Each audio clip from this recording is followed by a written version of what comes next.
খুবই পরিচিত কতগুলো সেন্টেন্স, খুবই পরিচিত। এই পরিচিত এই বাংলা বাক্যগুলোকে কিভাবে ইংলিশে বলতে হয় সেটাই এখন দেখাবো। খুব সহজ এবং খুব পরিচিত। আমরা সবসময় বলি, তোমরা সবসময় বলো, সবাই সব সময় বলে এই ধরনের সেন্টেন্সগুলো। তো এই ধরনের সেন্টেন্সগুলো তোমরা যখন ইংলিশে বলতে চাইবে কিভাবে বলবে? এখানে দেখো, তিনটে সেন্টেন্স একরকম আর দুটো সেন্টেন্স আর একরকম। মানে এখানে পুরো 1 মাস হয়ে গেছে, পুরো 2 বছর হয়ে গেছে, পুরো আধ ঘন্টা হয়ে গেছে। পরে দেখো এই পুরো কথাটা বাদ দিয়ে 1 সপ্তাহ হয়ে গেছে, 1 ঘন্টা হয়ে গেছে। ঠিক আছে, এখানে পুরো 1 মাস হয়ে গেছে মানে পুরো 1 মাস হয়ে গেল, এরকম ভাবেও ভাবতে পারো বা বলতে পারো। পুরো 2 বছর হয়ে গেছে বা 2 বছর হয়ে গেল, পুরো আধ ঘন্টা হয়ে গেছে বা আধ ঘন্টা হয়ে গেল, 1 সপ্তাহ হয়ে গেছে বা 1 সপ্তাহ হয়ে গেল। এরকম ভাবেই প্রত্যেকটাকে তোমরা বাংলায় ভাবতে পারো এবং এর যে ইংলিশটা হবে, ইংলিশটা কিন্তু একই থাকবে। মানে বাংলাটা গেছে বা গেল দুভাবেই হতে পারে। তাহলে পুরো 1 মাস হয়ে গেছে বা পুরো 2 বছর হয়ে গেছে, পুরো আধ ঘন্টা হয়ে গেছে, এটার জন্য যে স্ট্রাকচার সেইটা আগে দেখে নাও।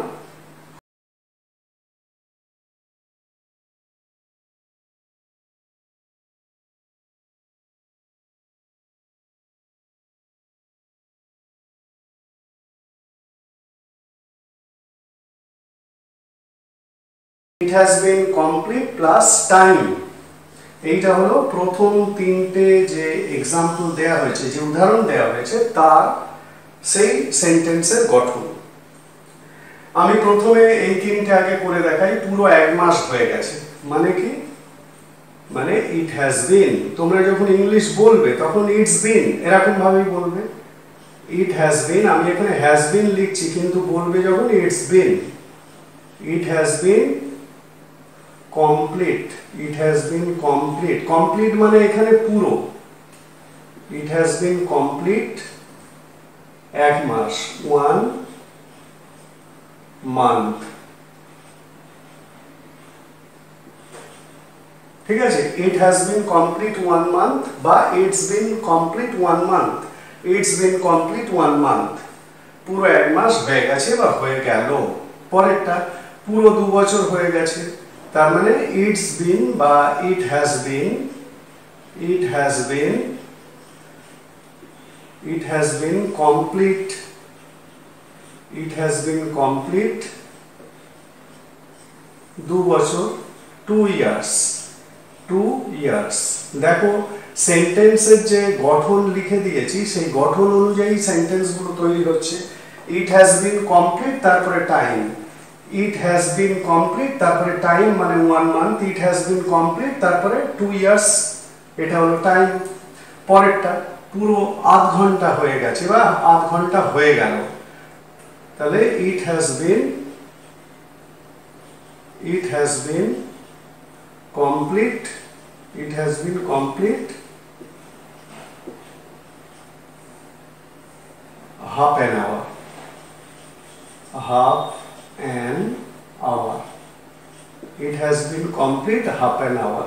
ঠিক আছে, তাহলে পুরো 1 মাস হয়ে গেছে, পুরো 2 বছর হয়ে গেল বা গেছে, পুরো আধ ঘন্টা হয়ে গেছে বা আধ ঘন্টা হয়ে গেল, এগুলোকে কিভাবে বলা হচ্ছে? It has been complete plus time.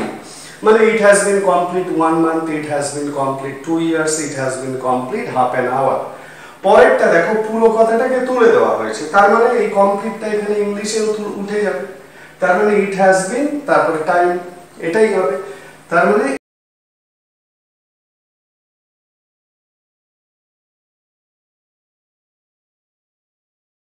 শেষ দুটোর জন্য ইট হ্যাজ বিন প্লাস টাইম। তাহলে 1 সপ্তাহ হয়ে গেছে, তার মানে ইট হ্যাজ বিন বা it's been, it has been, it has been 1 week, it has been 1 week. ঠিক আছে, তারপরে 1 ঘন্টা হয়ে গেছে বা 1 ঘন্টা হয়ে গেল, it has been, it has been 1 hour. ঠিক আছে, কিছুই না, পুরো কথাটার জন্য কমপ্লিট কথাটা ইংলিশে বসানো হচ্ছে আর পুরো কথাটাকে যখন বাদ দেওয়া হচ্ছে তখন কমপ্লিট কথাটাকেও ইংলিশে বাদ দিয়ে দেওয়া হচ্ছে। তার মানে ইট হ্যাজ বিন কমপ্লিট 1 ইয়ার মানে পুরো 1 বছর হয়ে গেল, আবার ইট হ্যাজ বিন 1 ইয়ার মানে 1 বছর হয়ে গেল শুধু।